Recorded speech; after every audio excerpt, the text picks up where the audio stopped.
Bonjour à tous et bienvenue sur le podcast Cardano français. J'espère que vous allez bien et que votre semaine se termine en beauté.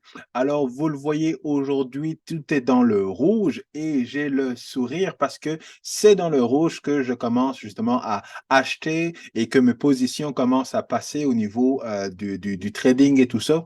Donc, je suis très heureux de voir du rouge. Je suis conscient que ça ne plaît pas nécessairement à tout le monde, mais vous allez comprendre lorsque je vais vous montrer les différents graphiques. Alors, encore une fois, si vous aimez le contenu de mes podcasts, n'oubliez pas de smasher bien fort le bouton like, abonnez-vous à la chaîne YouTube et partagez l'épisode avec le plus de monde possible parce que je vous donne de l'information qui a de la valeur pour vous et peut-être pour les personnes dans votre entourage. Donc, évidemment, lorsqu'on regarde Bitcoin et tous les altcoins, dans le fond, ont eu leur rallye, mais on voit que justement, il y a une petite correction qui s'est faite dernièrement, qui est beaucoup plus sévère dernièrement.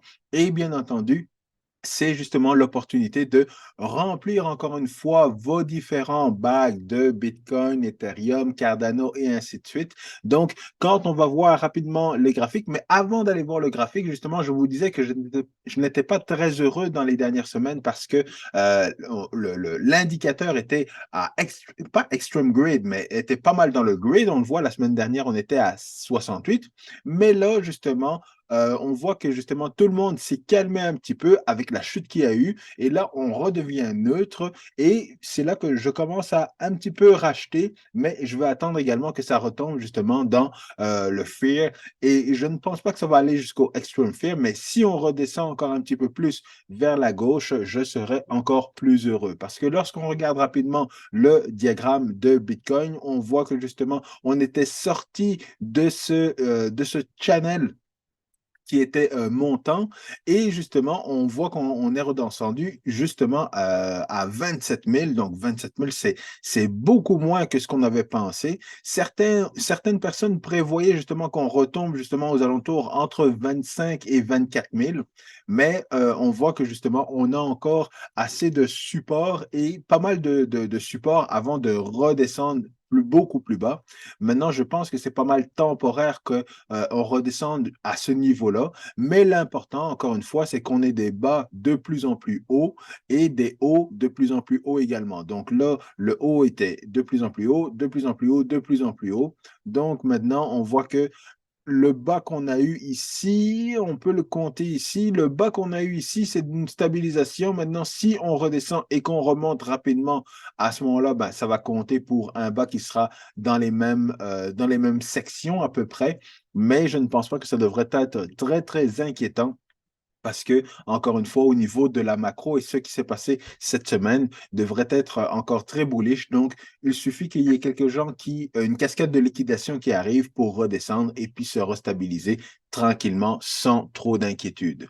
Même chose au niveau, évidemment, de Cardano, parce que tout ce qui arrive à Bitcoin arrive à Cardano également. Donc, j'étais très content parce que je voyais que justement, on était redescendu et qu'on avait retesté le support en diagonale. Mais là, on est descendu encore plus bas et mes premiers ordres d'achat sont passés. Donc, il faut que je replace encore quelques ordres au cas où on va retester un petit peu plus bas. Mais là, je pense que le retour à la hausse va être un petit peu plus long que ce que je pensais. Mais encore une fois, je ne pense pas qu'il y ait énormément d'inquiétudes à avoir. Et s'il y a d'autres et si justement il y a beaucoup plus de fear, eh bien, tant mieux parce que ça va vous permettre justement d'aller chercher des achats aux alentours de 36 centimes pour EDA. Donc, profitez-en avant justement qu'on arrive en 2024 et qu'on reparte aux alentours de 5 à 8 dollars. Mais cette vidéo d'estimation sera pour une prochaine fois. Actuellement, allons justement rapid fire au niveau des différentes nouvelles de Cardano. Et je vous en parlais la semaine dernière. Aiken qui était passé la semaine dernière ou là, il y a 2 semaines justement dans le Cardano 360 Justement, c'était un nouveau langage qui permet de faire des contrats intelligents sur Cardano beaucoup plus facilement. Alors là, on voit justement la Fondation Cardano qui a fait un article très intéressant. Malheureusement, c'est en anglais, mais on voit justement que l'objectif de Aiken, c'est justement de réduire le gap entre la création de contrats intelligents en Plutus, Plutus qui est évidemment dû à Scale, et que ce soit beaucoup plus facile pour les développeurs de créer des contrats intelligents. Et même si vous n'êtes pas développeur, je voulais quand même vous montrer le graphique qui est quand même très intéressant. C'est qu'on voit que justement, au niveau, quand on doit coder un contrat intelligent avec du Plutus, alors ça, c'est un mini contrat, c'est vraiment pas beaucoup de lignes de code, mais on voit que pour une, deux, trois, quatre, cinq lignes de code à peu près, eh bien, au niveau de Aiken, du langage de programmation Aiken, eh bien, on a deux lignes de code parce que même le 42, c'est même pas une ligne. Donc, on voit que justement, on a une meilleure compression, une meilleure plus de facilité à justement créer des contrats intelligents avec les librairies de ce langage-là. Donc, c'est pour ça que ça devient intéressant. Et ce qui est codé justement avec ce langage est traduit en Plutus, qui est par la suite envoyé au niveau du ledger et des niveaux, des différents nœuds pour interpréter, dans le fond, les contrats intelligents. Donc, encore une fois, c'est très, très bon pour l'adoption des développeurs sur la plateforme de Cardano pour développer des applications, du DeFi et ainsi de suite. Donc, il faut regarder de très, très proche et ça, encore une fois, c'est très, très bullish pour le bull run qui va arriver parce qu'on sait que justement, il n'y a pas que Aiken qui fait beaucoup de bruit au niveau de Cardano.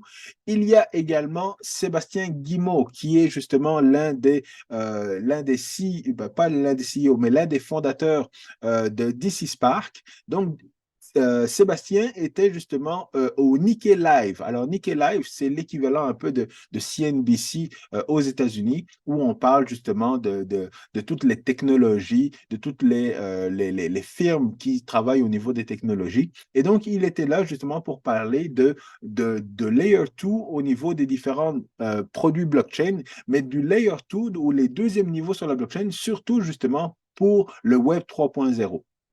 Et on sait que DC Spark est en partenariat avec Pema Studio. Pema Studio qui est une compagnie qui fait des jeux vidéo avec le Web 3. Donc, c'est très intéressant et c'est très important parce qu'ils font quand même des jeux intéressants. Je ne sais pas si vous avez déjà joué à Jungle War, mais c'est un jeu quand même que j'apprécie particulièrement.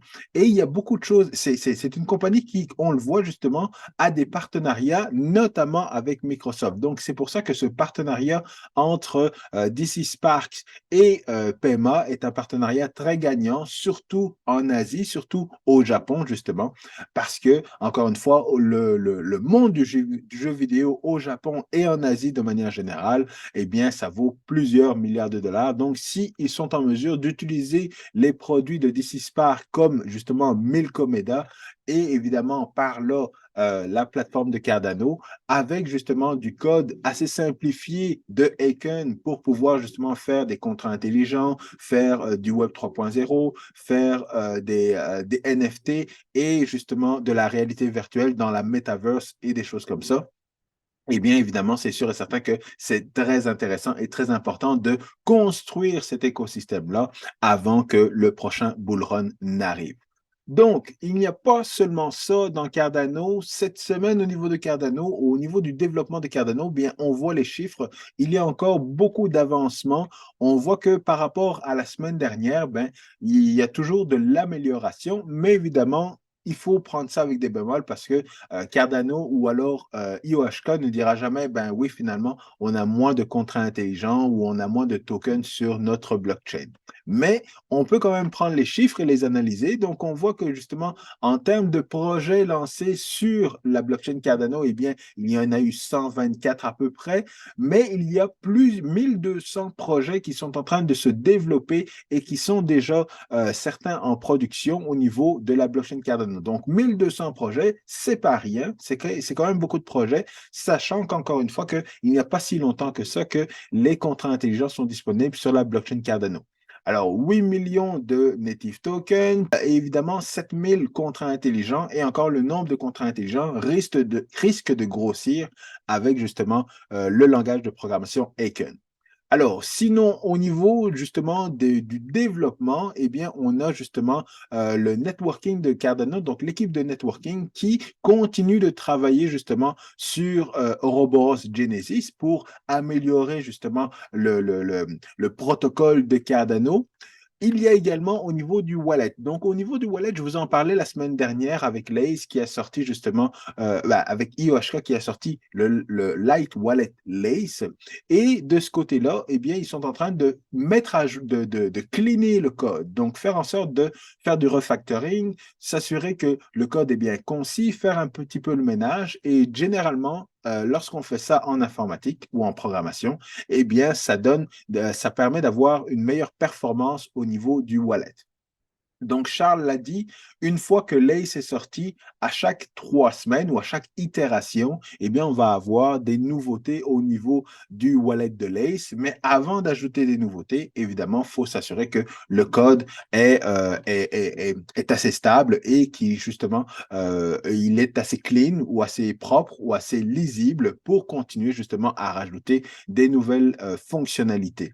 Il y a également l'équipe de Adressia qui continue de travailler au niveau de différents wallets de Cardano. Donc, il y a des améliorations de ce côté-là et évidemment, toutes les améliorations que vont faire l'équipe de Adressia, donc en back-end, donc ce n'est pas des choses qu'on peut voir, eh bien, ça va faciliter l'équipe de Lace, qui est le front-end, qui est exactement le wallet qu'on voit à l'écran. Et donc, c'est pour ça que ces deux équipes travaillent justement de pair pour pouvoir nous amener des nouvelles fonctionnalités et des nouvelles améliorations au niveau du wallet de Cardano.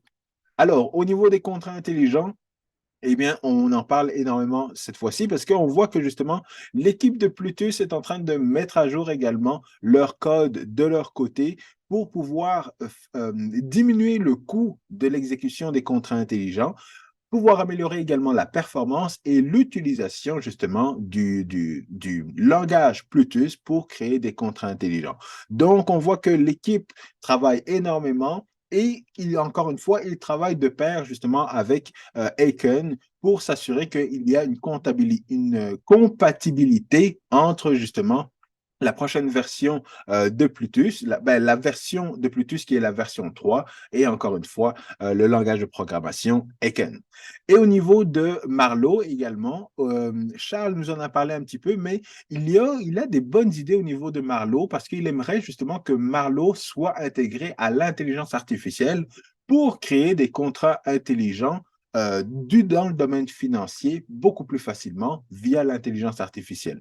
Donc ça, c'est quand même intéressant. Il faut rappeler que Marlowe est un langage de programmation pour les personnes qui ne sont pas des développeurs. Donc, si vous êtes un comptable, si vous êtes monsieur et madame tout le monde, vous prenez Marlowe ou vous prenez, dans le fond, l'environnement de Marlowe.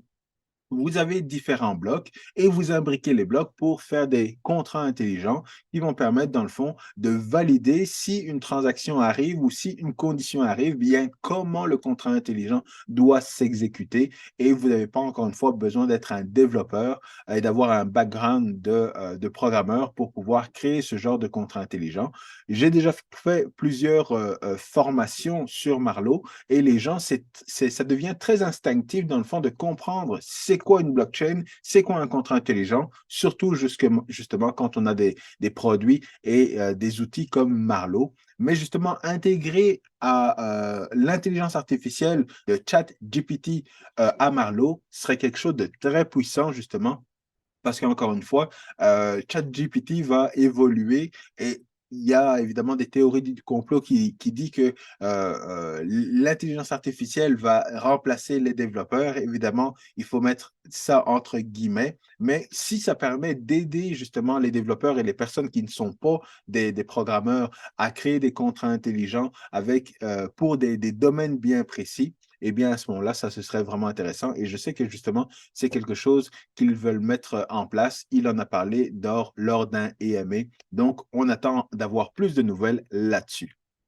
Alors, au niveau de Bachot et de la performance au niveau de Cardano, eh bien, on sait que justement, Hydra, il continue de faire des améliorations, il continue de travailler surtout sur des use cases bien précis. Donc, on voit au niveau du vote, le système de vote, au niveau justement des paiements. Donc, ils sont en train d'essayer de mettre à jour et d'ajouter de la performance au niveau justement de ces use cases pour que lorsque ce sera disponible justement au niveau de la production, eh bien que les gens puissent l'utiliser directement et que ce ne soit pas casse-gueule un petit peu comme s'il y avait des problèmes en termes de performance. Fait que là, mettons que tu attends Hydra et une fois que Hydra sort, ben, tu fais ton jeu de poker et puis il y a des problèmes de lenteur sur les transactions sur tes différents nœuds Hydra. Eh bien, ça, évidemment, ça ferait de la mauvaise presse. Et de la mauvaise presse, on n'en a pas nécessairement besoin dans le projet Cardano. C'est pour ça que l'équipe de Hydra continue de travailler pour améliorer ces différents use cases. Au niveau de l'équipe de Mithril, j'espère qu'ils vont en parler lors du prochain Cardano 360 parce qu'ils sont en train de justement faire des tests pour pouvoir justement agréger différentes composantes ou différents éléments qui contiendraient dans le fond des informations sur l'historique des transactions.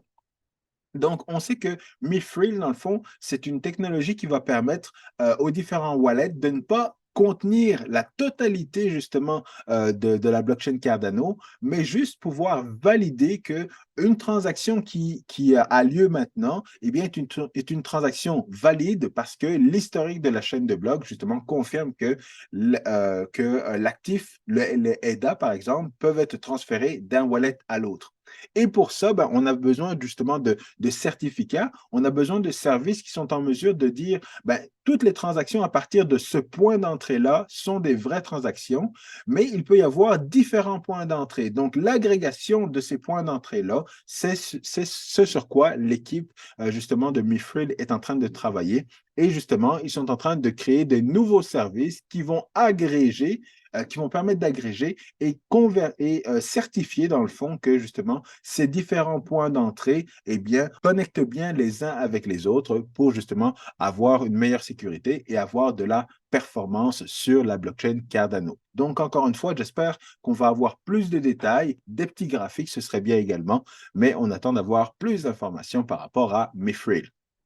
Alors, vous le savez, Voltaire, de ce côté-là, eh bien, il y a beaucoup de choses à faire dans Voltaire et je pense que le message que IOHK a voulu faire passer justement avec cette information-là, c'est qu'ils s'attendent à ce qu'il y ait beaucoup plus d'activités au niveau de la communauté. Donc, il mentionne qu'il faut qu'il y ait des regroupements, des regroupements, des discussions au niveau de la communauté, surtout au niveau de Voltaire, pour savoir comment est-ce qu'on veut justement que la gouvernance se passe au niveau de la blockchain de Cardano. Alors, certaines personnes se sont regroupées justement dans le dernier mois justement pour parler de ça, mais ils s'attendent à ce qu'il y ait beaucoup plus d'événements qui soient créés pour justement rajouter des informations, rajouter des détails, rajouter plus d'éléments justement à la proposition, le CIP 1694 justement pour qu'il y ait beaucoup plus de propositions et que ce soit beaucoup plus riche et justement qu'on ait beaucoup plus d'informations pour pouvoir avancer justement dans cette proposition-là. Donc, encore des travaux et pour ça, évidemment, ben, ils ont sorti un petit blog post pour pouvoir expliquer si jamais vous vous êtes intéressé à faire des meet-ups justement en France, en Europe ou même justement ici, parce que je sais que c'est pas évidemment par rapport à Cardano, mais j'ai un collègue qui crée justement une conférence qui va avoir lieu demain. Ben, c'est très bon parce qu'encore une fois, c'est en créant ce genre de groupe, ce genre d'activité que justement, on va pouvoir partager l'information. Mais si vous êtes en mesure, n'hésitez pas de lire justement les détails et justement, vous pourriez devenir un ambassadeur juste en créant ce genre d'événement-là et pouvoir, dans le fond, rassembler la communauté pour discuter des différentes problématiques, notamment au niveau de l'expérience utilisateur, de utilisateur et de développeur, les certifications, l'interopérabilité, parce qu'il y a plusieurs sujets justement dont il faut discuter et il faut aider, encore une fois, le projet Cardano et IOHK et les autres entités qui travaillent sur le projet, justement, à progresser là-dessus. Pourquoi? Parce qu'il y a encore de l'avancement en termes de gouvernance et en termes de régulation plutôt. Et justement, cette gouvernance-là, eh bien, il y a des progrès qui se font en Europe, alors qu'aux États-Unis, eh bien, la rumeur est que plusieurs compagnies aux États-Unis veulent quitter pour aller dans d'autres juridictions, alors que justement en Europe, le projet MiCA est en train justement d'être bien intégré et il a l'air d'être assez clair pour que différentes compagnies comme Binance, par exemple, s'intéressent à justement aller chercher beaucoup plus de régulation et de compliance au niveau de l'Europe. Alors, l'Europe veut devenir le hub de la blockchain, mais il y a également l'Asie, dont la Chine, qui est en train de vouloir que les compagnies arrivent, justement. Et c'est intéressant que, justement, cette news sorte quasiment à quelques jours près, justement, du rapport annuel de la Fondation Cardano. Alors, pourquoi la Fondation Cardano doit faire un rapport annuel? Et c'est bien, c'est pour montrer la transparence envers la communauté de Cardano. Le rapport n'est pas si long que ça et il est très intéressant, mais encore une fois, étant donné que la Fondation Cardano se trouve en Suisse, donc pas nécessairement dans l'Union européenne, mais en Europe, eh bien, je pense que avec les travaux qu'ils sont en train de faire pour se rapprocher des régulateurs et être en discussion justement avec le gouvernement, les différents gouvernements, eh bien, c'est pour ça qu'ils ont sorti justement ce rapport-là pour expliquer en détail ce qu'ils font, où est-ce qu'ils travaillent, et ainsi de suite. Fait que je ne vais pas passer évidemment à travers tout ça. Je le ferai probablement lors d'un prochain podcast. Mais ce que je voulais cibler notamment, c'est encore une fois le nombre de projets qui sont détaillés justement, le nombre de progressions juste en un an qu'il y a eu au niveau de Cardano. Donc en décembre, on avait 3 millions, plus de 3 millions de wallets. Là, vous le voyez, déjà 4 mois plus tard, on est à 7000 scripts, donc 7000 contrats intelligents sur la blockchain Cardano. Beaucoup de native assets, beaucoup de transactions et encore une fois, aux alentours de 70% de ADA qui sont stakés sur la plateforme pour sécuriser la plateforme. Donc ça, évidemment, c'est très encourageant et c'est très rassurant, encore une fois, pour pas les juristes, mais pour les régulateurs de voir qu'il y a une stabilité au niveau d'une blockchain et d'un écosystème. Parce que Coinbase, justement, le CEO de Coinbase mentionnait que ils ont fait attention pour étudier que chaque crypto qu'ils mettent à disponibilité sur l'application Coinbase, eh bien, ne soit pas une sécurité. Et donc, Cardano, ça a été plus long, justement, que Cardano soit disponible sur Coinbase. Mais encore une fois, on imagine qu'ils ont fait leur devoir et que peut-être qu'à certains moments, ADA ressemblait plus à une sécurité qu'à une commodité, mais avec le temps, avec la décentralisation et avec le nombre de coins qui sont stakés actuellement, eh bien, ça fait que c'est un projet décentralisé et ça fait de ADA une commodité et non pas justement une sécurité. Donc, c'est ça qui est très important. Pour terminer, ben, il parle justement du Cardano Summit 2022. Moi, j'ai pas été super impressionné par justement cet événement-là. Mais bon, c'était le premier summit qui était organisé 100% par la fondation. IOHK a fait justement un événement différent justement à Édimbourg. Ils vont refaire le même genre d'événement justement cet été et on a déjà la date du prochain Cardano Summit, mais je ne me rappelle plus du pays, mais c'est sûr que moi, je n'irai pas. Alors, évidemment, 2023, ce n'est pas une année pour dépenser de l'argent en déplacement et tout ça. Là, c'est une année vraiment pour investir, pour justement pouvoir accumuler le plus, parce que le prochain bull run va décoller probablement fin de l'année 2023, peut-être 2024, et ça va peut-être s'étirer jusqu'en 2025. Donc, c'est la raison pour laquelle c'est sûr que je n'irai pas au prochain Cardano Summit. Je veux réduire le nombre de dépenses pour pouvoir augmenter le nombre d'investissements parce qu'évidemment, je crois au prochain Cardano et à l'écosystème de la blockchain. Mais encore une fois, c'était bon d'avoir justement Ils introduisent ça dans leur rapport, sachant qu'encore une fois, c'est la première fois que la fondation créait cet événement-là et encore une fois, les chiffres parlent d'eux-mêmes. Alors même si c'est pas le même genre de summit, que, certaines autres blockchains, comme Solana, eh bien, je pense que ce genre de summit-là est beaucoup plus réaliste que le genre de summit de Solana où ils présentent des projets qui n'ont ni queue ni tête et qui après 3 ans, n'existe plus dans l'écosystème de Solana, sachant que Solana est une blockchain, encore une fois, que vous connaissez mon avis là-dessus. Donc, voilà rapidement, Rapid Fire, ça n'a pas été si rapide que ça, mais voici un petit peu le tour d'horizon que je voulais vous partager de l'écosystème de Cardano cette semaine. Alors, je vous souhaite un très bon week-end. À la prochaine. Peace.